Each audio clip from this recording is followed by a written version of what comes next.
এখন দিনের বাইরে যেগুলো হবে এগুলো আমাদের গ্রহণ করা যাবে না। এখন আমাদের দিন মাপ্য কাদের দ্বারা, আমাদের ধর্মকে মাপ্য কাদের দ্বারা? আল্লাহ কোরআনে বলেছেন ফাইন আমানু বিমিসলি আমানতুম, আরে তারা যদি ঈমান আনে তোমাদের মতো করে, তারা যদি ঈমান আনে তোমাদের মতো করে, ফাইন আমানু, যদি তারা ঈমান আনে মিসলি মা আমানতুম বিহি, যেমন ভাবে তোমরা ঈমান এনেছো, ফাকাদ ইহতাদাও, তাহলে তারা হেদায়েত প্রাপ্ত হয়ে যাবে। তাহলে আমি আল্লাহ যে ইহদিনাস সিরাতাল মুস্তাকিম, যে সরল সোজা পথটা দিয়েছি, তাহলে এই রাস্তা তারা চলতে পারবে। এখন আমাদের কালচারটা কাদের সাথে তাহলে মাপবো? কাদের সাথে? সাহাবায়ে কেরাম। আমানতু ফাইন আমানু বিমিসলি মা আমানতু বিহি, যেমন ভাবে তোমরা ঈমান এনেছো, যদি তারা অনুরূপভাবে ঈমান আনে, তাহলে আমাদের দেখা লাগবে যে রাসূল সাল্লাল্লাহু আলাইহি সাল্লাম থেকে শুরু করে সাহাবায়ে কেরাম, সালফে সালেহিন, আইম্মায়ে মুস্তাহিদিন, তাবে তাবিন, তাদের ঈমান কেমন ছিল, তাদের ঈমান কেমন ছিল, তাদের আদর্শ কেমন ছিল, তাদের চলাফেরা কেমন ছিল। যদি এইটা আমরা লক্ষ্য করি, তাহলে আমরা কি পেয়ে যাবো? হেদায়েতের রাস্তা পেয়ে যাব।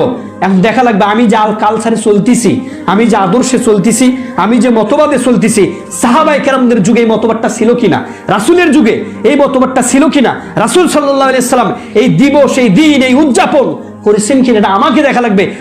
তাবেঈনরা তারা কি এই দিনগুলোকে উদযাপন করেছেন, সাপোর্ট দিয়েছেন, মত দিয়েছেন, সহমত হয়েছেন, পালন করা যাবে এই বিষয়ে মাসালা দিয়েছেন? তাবেঈন, আইম্মায়ে মুস্তাহিদিন, সালফে সালেহিনরা, তারপর রাসূল সাল্লাল্লাহু আলাইহি সাল্লাম এবং সাহাবায়ে কেরাম এগুলো মেনেছে কিনা, তখন আমরা দেখব। যদি দেখি যে তারা মানে নাই, যদি দেখি যে তারা করে নাই, যদি দেখি যে তারা এগুলোকে সহমত দেয়নি, তাহলে আমাদেরকে এটা মানা যাবে না। আর যদি আমরা মানি, তাহলে আমরা ইসলামের বহির্ভূত কাজ করলাম, আর ইসলাম থেকে আমরা অনেক দিন ছিটকে পড়ে যাব। আর আল্লাহ সুবহানাহু ওয়া তাআলা আমাদেরকে ইসলাম পরিপূর্ণ করে দিয়েছেন। ইসলামের বাইরে যে কাজ করবে কবুল নাই, আল্লাহ নিজে কোরআনে বলেছেন। আল্লাহ কোরআনে বলেছেন ফালা ইয়াকবালা ইন্নাদ দীন ইনদাল্লাহিল ইসলাম, আরে একমাত্র ধর্ম, সঠিক ধর্ম, সঠিক দিন কোনটা? ইসলাম। আল্লাহ বলেন ফালা ইয়াকবালা মিনহু, কেউ যদি এর বাইরে কোনো ইবাদত করে, এর বাইরে যদি কোনো কাজ করে, কিন্তু ইসলামের আদর্শ হয়ে যদি কাজ করে, তার ইবাদত আল্লাহ কি করবেন না? কবুল করবেন না।